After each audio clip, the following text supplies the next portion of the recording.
इस वीडियो में मैं आंत स्वास्थ्य सुपरफूड पर चर्चा करूंगा जो स्वाभाविक रूप से रूमेटाइड आर्थराइटिस में मदद करता है। यह वीडियो देखना चाहेंगे।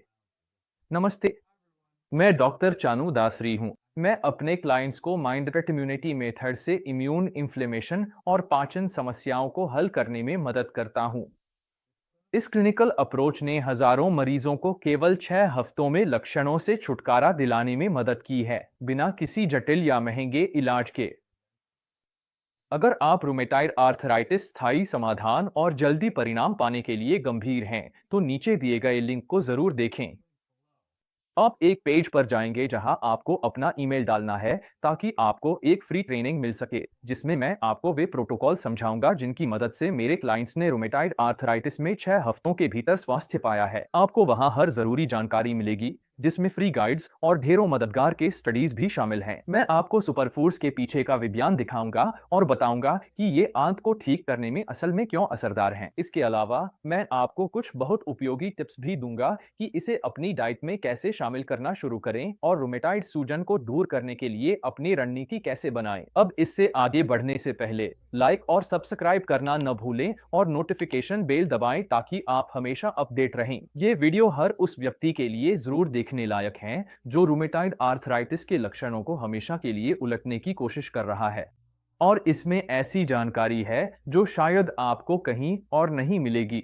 अब थोड़ा सा बैकग्राउंड। सबसे बड़ी गलती जो मैं लोगों में देखता हूं वह यह है कि वे सोचते हैं कि हर खाना एक जैसा होता है और वे जो चाहें खा सकते हैं और उम्मीद करते हैं कि रूमेटाइड आर्थराइटिस की सूजन अपने आप चली जाएगी। हर कोई अलग हो सकता है। सच्चाई कुछ महत्वपूर्ण तरीके हैं जिनसे आप अपनी सूजन को खुद के नियंत्रण में कम कर सकते हैं, जो रूमेटाइड आर्थराइटिस के लक्षणों पर असर डालते हैं। एक तरीका है अपनी आंतों की सेहत सुधारना। यही मैं अपनी क्लिनिक में सिखाता हूं और जो सामग्री आप देखने वाले हैं वह मेरी माइंडरेट इम्यूनिटी अकादमी से ली गई है, जहां आप जैसे लोग हमेशा के लिए अपने रूमेटाइड आर्थराइटिस के लक्षणों को हराना सीखते हैं, भले ही डायग्नोसिस न हो। याद रखें कि आंत में 1 ट्रिलियन से अधिक इम्यून कोशिकाएं होती हैं।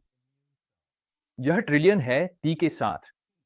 तो कुछ स्थितियां जो इम्यून सूजन के कारण होती हैं, उनका आंतों की सेहत से गहरा संबंध होता है। आंतों की सेहत समझने के लिए कुछ उपयोगी अवधारणाएं हैं जिन्हें मैं इस वीडियो में साझा करूंगा। अब मैं आपको आंतों के पारगमन समय, इंटेस्टाइनल ट्रांजिट टाइम से परिचित कराना चाहता हूं। यह वह समय है जो भोजन को जीआई ट्रैक्ट से गुजरने में लगता है। आमतौर पर भोजन छोटी आंत से 4 से 6 घंटे में और बड़ी आंत से लगभग 12 घंटे में गुजरता है। लेकिन मान लीजिए कि आपको कब्ज है और आपके पेट में बैक्टीरिया की अधिकता है, तो कभी-कभी इसमें कई दिन या 1 हफ्ते तक भी लग सकते हैं। लिंगरिंग फूड्स एक शब्द है जिसे मैंने बनाया है, जो ऐसे किसी भी भोजन का वर्णन करता है जो आंतों में बहुत देर तक रुका रहता है। इस सूची में मांस, चीज, शक्कर और आटे या ब्रेड जैसे साधारण कार्ब्स शामिल हैं। अब सवाल है, कितना समय बहुत ज्यादा है? तो 12 घंटे से ज्यादा कुछ भी, यानी आपको दिन में कई बार मल त्याग करने का प्रयास करना चाहिए। दिन में 2 से 4 बार मल त्याग करना आदर्श और सामान्य है। दुनिया भर में और हमारे अपने मानव इतिहास में, जब हम भोजन के लिए खोजबीन करते थे, हमारे पूर्वज दिन में 2 से 4 बार जाते थे। आजकल विकासशील देशों में हमें दिन में 1 बार भी जाना नसीब हो जाए तो बहुत है। मेरे कुछ क्लाइंट्स जिन्हें बैक्टीरियल ओवरग्रोथ, आईबीएस और कब्ज की समस्या है, वे कभी-कभी हफ्ते में सिर्फ 2 बार ही जाते हैं। इन सभी लोगों को सूजन, थकान, तनाव जैसी समस्याएं होती हैं और यह काफी गंभीर है। तो ये खाद्य पदार्थ पेट में क्यों अटक जाते हैं? याद रखिए, मैंने कहा था कि इस सूची में मांस, डेयरी, प्रोसेस्ड अनाज और चीनी शामिल हैं। यह सीधा सीधा इन खाद्य पदार्थों में मौजूद फाइबर की मात्रा से जुड़ा हुआ है, और जब मैं फाइबर की बात करता हूं तो ज्यादातर लोग मेटाम्यूसिल या उस गाढ़े पाउडर जैसी चीज के बारे में सोचते हैं जिसे हम पानी में मिलाकर पीते हैं। लेकिन जब मैं फाइबर की बात कर रहा हूं, खासकर इनसॉल्युबल फाइबर की, तो मेरा मतलब है पौधों और सब्जियों में मौजूद चबाने वाला रेशेदार हिस्सा। उदाहरण के लिए, अजवाइन चबाने पर मुंह में रेशेदार पदार्थ बच जाता है जिसे आप निगल लेते हैं। यही बात ब्रोकली, केल और गाजर के साथ भी होती है। पता चलता है कि यह रेशेदार पदार्थ आंतों में पचता नहीं है, लेकिन यह दो काम करता है। पहला, यह पानी को खींचता है, जिससे मल त्याग को नरम और आसान बनाता है। दूसरा, यह आंतों और बड़ी आंत में खराब बैक्टीरिया के बढ़ने को रोकता है। इसी वजह से आप बहुत से लोगों को फाइबर को प्रीबायोटिक कहते हुए सुनते हैं, क्योंकि यह मूल रूप से आपकी आंतों को अच्छे बैक्टीरिया के लिए तैयार करता है। और वैसे प्रीबायोटिक्स में कुछ भी खास या गहरा नहीं है, तो मार्केटिंग के झांसे में मत आइए। सारे प्रीबायोटिक्स असल में फाइबर ही होते हैं और आपको अपनी डाइट से पर्याप्त मात्रा में फाइबर मिलना चाहिए। मुझे लगता है कि फाइबर को बहुत कम आंका गया है और इसे एक आवश्यक पोषक तत्व माना जाना चाहिए, और क्योंकि यह केवल पौधों में पाया जाता है, इसे एक आवश्यक फाइटोन्यूट्रिएंट माना जाता है। तो कुछ उच्च फाइबर वाले खाद्य पदार्थों के उदाहरण क्या हैं? ये रहे उनके उदाहरण। इस सूची में अंकुरित अनाज, माइक्रोग्रीन्स, ब्रोकोली, अजवाइन, गाजर, काले जामुन जैसे ब्लैकबेरी, ब्लूबेरी और एल्डरबेरी, एवोकाडो, बादाम, पेकान और अखरोट, मसूर, बीन्स और मटर, क्विनोआ और शलजम व चुकंदर शामिल हैं।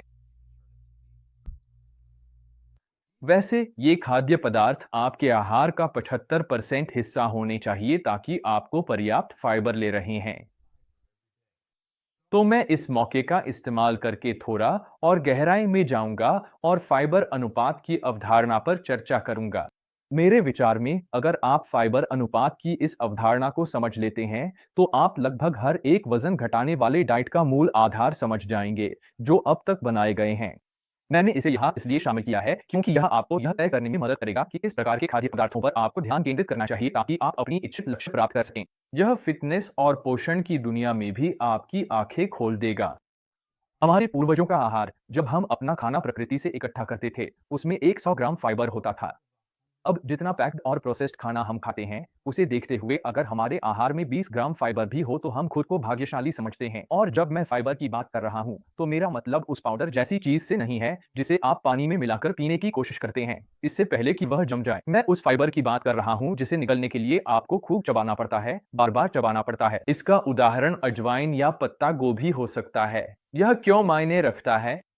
हमारी आंतों की प्रणाली तब बेहतर काम करती है जब हर 20 कैलोरी पर 1 ग्राम फाइबर मिलता है।